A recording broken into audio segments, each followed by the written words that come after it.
we're going to talk a little bit about related rates today, which is a topic that shows up on both the AB and BC exams, but you mostly learn it in AP/AB Calc in what I do as Chapter 2. So years ago on the interwebs, I saw another teacher use the acronym DREADS to help people solve related rates problems, and I adopted that acronym and later changed it slightly to DREADSA because I don't know, I was channeling my inner Hermione Granger and Leviosa.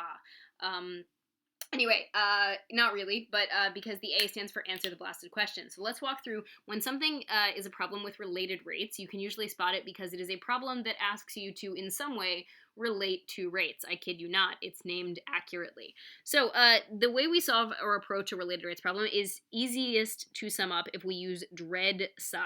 So I'm going to put D and R together because most of the time they're kind of the same step. So DREADS, right?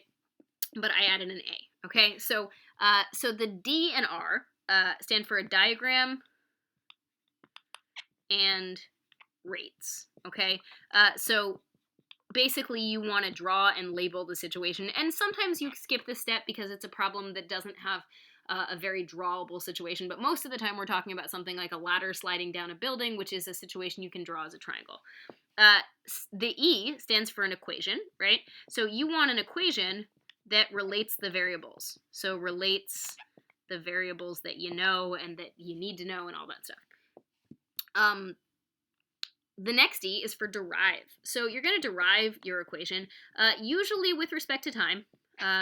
Usually with respect to time, T, but not always, but most of the time. The S stands for substitute specific stuff. So substitute specific stuff. And by specific, I actually mean time specific. Like if they ask you to find the rate at the moment when the ladder is 3 feet from the edge of the building, that's a specific moment in time, right? And then A stands for answer the blasted question, right? So answer the question with units, if applicable, right? So if applicable. So cool.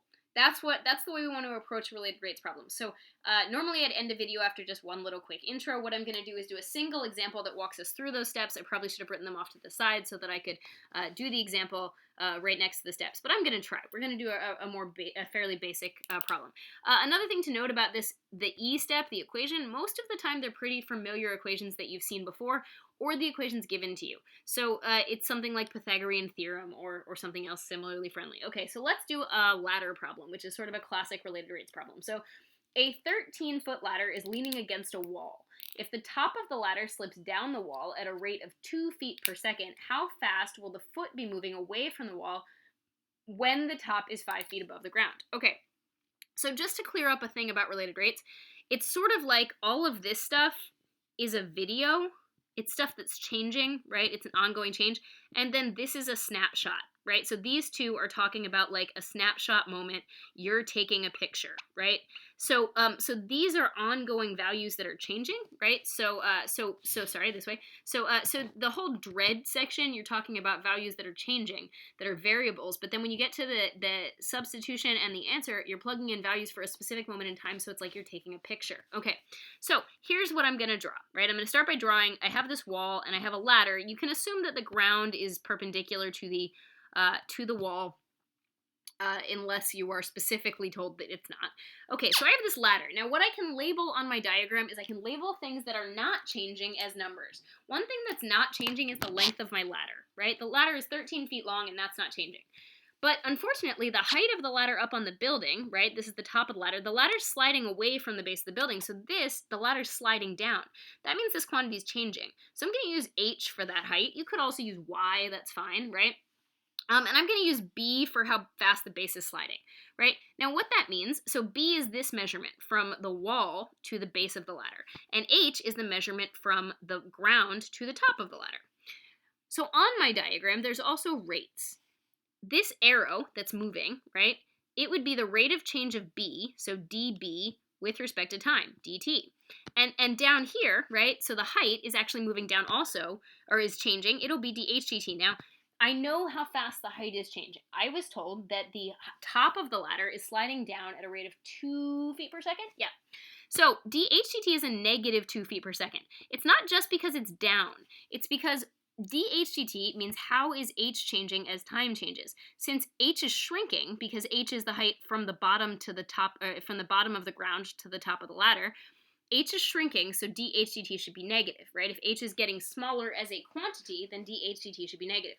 And what they ask me to find, sorry, I accidentally erased this with my hand, this is the thing they want me to find, right? So what I'm asked to find in this problem is dB dt at the moment when the top of the ladder is 5 feet above the ground. So the thing that they want me to find is dB dt when, and that's where we get to that snapshot stuff, right? When h is 5, right? When the top of the ladder is 5 feet from the ground. So I have my diagram and my rates. Check. The next thing I need is an equation. As I said, the equation step is actually usually pretty simple algebra or geometry. In this case, I want to relate b and h, which are the quantities that are changing, to that 13 that I know, and that's Pythagorean theorem. So I did my diagram and my rates. My equation is going to be b squared plus h squared equals 13 squared, right? Then I want to derive my equation with respect to time. So derivative of b squared is going to be 2b, but I'm not deriving with respect to b, I'm deriving with respect to time, so I'm going to have a dB dt, because this is implicit, right? Plus, the derivative of h squared is going to be a 2h dh dt, right? And then on the other side, the derivative of 13 squared is a 0. So great, I've gotten through dread. Now I'm at the part where I'm going to substitute specific values. So if you look at what I know and what I want, right? I don't know b, right? I don't know b yet. I want dB dt, right? That's what I want, okay? I do know h. I know h is apparently a 5 at this moment, and I know dHdt is apparently a negative 2, right? So I just need to figure out what b is, and then I should be able to substitute and find these values. Well, when I look at this specific moment, I can redraw my diagram now, because this was a video, right? I had to use h and b because things were changing. I couldn't put 5 for h because h wasn't always a 5. This is a video. But now we're at the part where we're talking about a snapshot. So now, if it helps, you can redraw your picture a little bit with some numbers. H is now a 5. Now you can either use Pythagorean theorem to find that b is a 12, or you can recognize that hopefully you know your Pythagorean triples because they're super useful, right? So I get that b is 12, and now I can suddenly plug in. So now 2 times 12 times dB dt plus 2 times 5 times negative 2 equals 0, right? When I can multiply, you can clean this up as much as you want and move stuff around.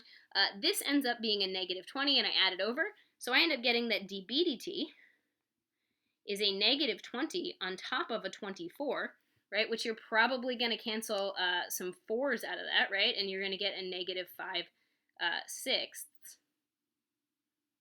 Oh, sorry, my brain is dumb. That's a negative 20. It's positive. Sorry, my brain does stupid things. So I get 5/6. So now we'll do a quick fact check in a sec about how I was able to spot that that was something that I had done that was stupid, because this is a negative 20 and I added it over. B is measured in feet, right, because it's a length. And T was measured in, I think, seconds. So I get 5, 6 feet per second, and that's where I answer the blasted question, right? So the ladder is sliding out, and if you want to say the base is sliding out at 5, 6 feet per second, right? And because there were units, I made sure I included units, right? The reason I noticed that this was wrong right away is, remember when I said that dHdt should be negative because h is getting smaller? Well, by the same argument, I can tell that b is getting longer, because as this slides down, the ladder slides out.